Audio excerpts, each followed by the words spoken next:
This next work is another one of Bearden's entitled Tidings. It comes from a series of his named The Prevalence of Ritual. The work is a collage of various papers with graphite on cardboard. In this work, Bearden uses things such as newspaper and magazine clippings to create an image. In a way, this work gives off an eerie vibe. It's a bit dark and does not have as much color as some of his other artwork.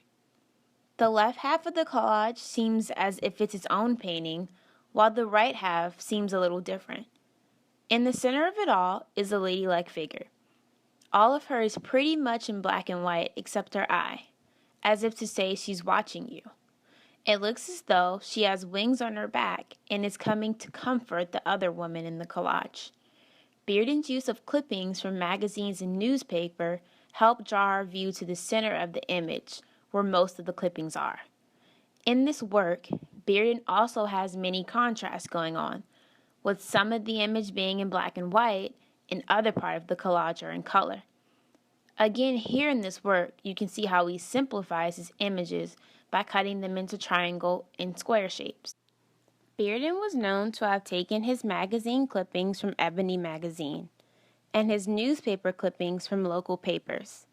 In the collage, you can see his use of mixing and matching clippings. He places a cutout of the eyes over the woman figure on the right, and it looks as if she is sleeping.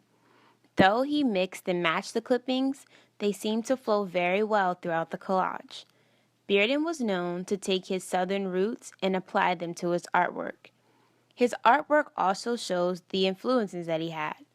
It looks as if this collage has been simplified to the simplest keys, and the figures have overlapping shapes.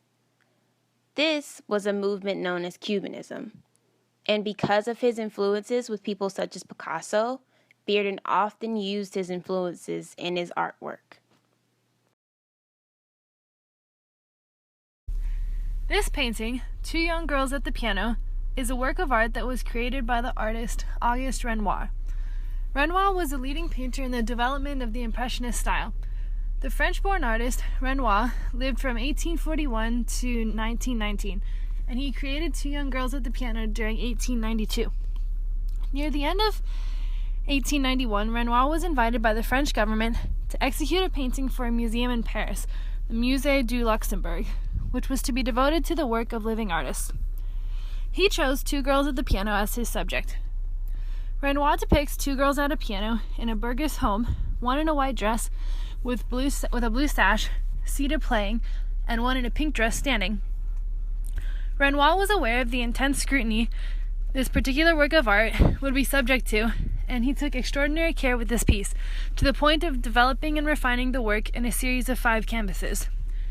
Renoir was one of the more typical Impressionists. John Walford, in Great Themes in Art, says that Renoir's art, like that of other Impressionists, brims over with the vitality of each fleeting sensation of everyday life. He often painted scenes of upper-middle-class recreation. Renoir was born the son of a tailor.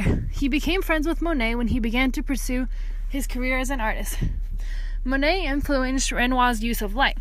Renoir ended up combining affinity for the use of light, Monet's affinity for the use of light, with his own taste for the figure. Renoir often portrayed attractive members of the middle class with attitudes of relaxed congeniality. Renoir uses soft brush work in this painting. He tried to portray carefree innocence, which he considered to be a kind of paradise. The medium of the painting is oil on canvas.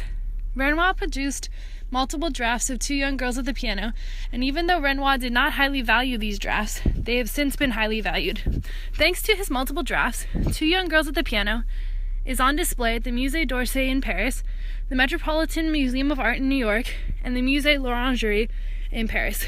The painting in the Musée d'Orsay is 116 centimeters high and 90 centimeters wide.